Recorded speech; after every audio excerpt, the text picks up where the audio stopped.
আসসালামু আলাইকুম, আমি আব্দুল্লাহ আনসারী। আপনারা দেখছেন Abdullah Ansari YouTube channel.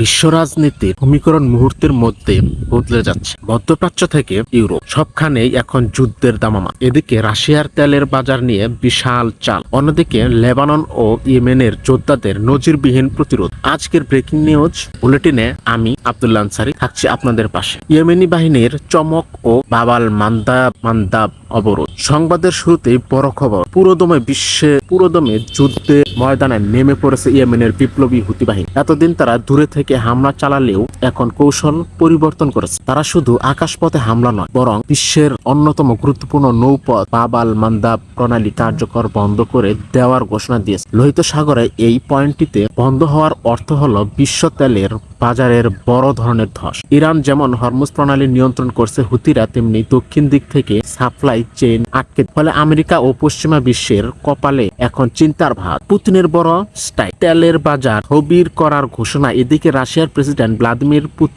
Putin এবার এমন এক চাল দিয়েছে যা কোনো মিসাইল হামলার চেয়েও শক্তিশালী কম নয়। রাশিয়া ঘোষণা করেছে আগামী 1 এপ্রিল থেকে 21 জুলাই পর্যন্ত তারা বিশ্ববাজারে কোনো তেল রপ্তানি করবে না।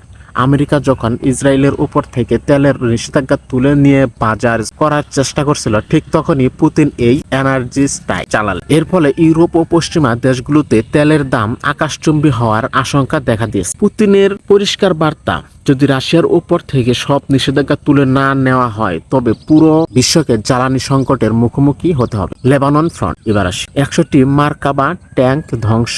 লেবানন ফ্রন্ট 100টি মার্কাবা ট্যাঙ্কের ধ্বংসের দাবি লেবানন সীমান্তের হিজবুল্লাহর কাছে নাজেহাল হচ্ছে ইসরায়েলি বাহিনী। গত কয়েকদিনের লড়াইয়ে প্রায় 100টিরও বেশি অত্যাধুনিক মার্কাবা ট্যাঙ্ক ধ্বংস করার দাবি করেছে হিজু। উল্লেখ্য, প্রতিটি মার্কাবা ট্যাঙ্কের বাজার মূল্য প্রায় $60 লক্ষ।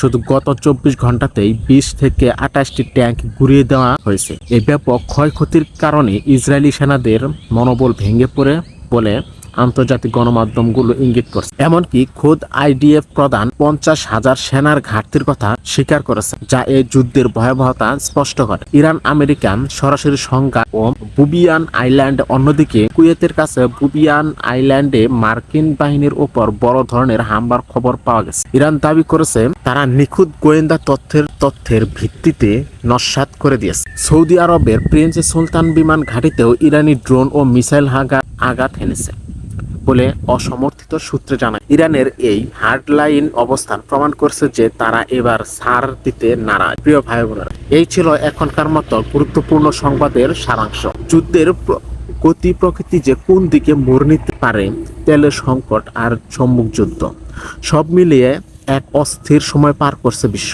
আজ এ পর্যন্তই, সামনে আবার গুরুত্বপূর্ণ খবর নিয়ে আসব। সে পর্যন্ত সকলে ভালো থাকুন, সুস্থ থাকুন, আর আপনাদের মতামত অবশ্যই জানাবেন। কি হতে পারে কমেন্টে জানান। আসসালামু আলাইকুম।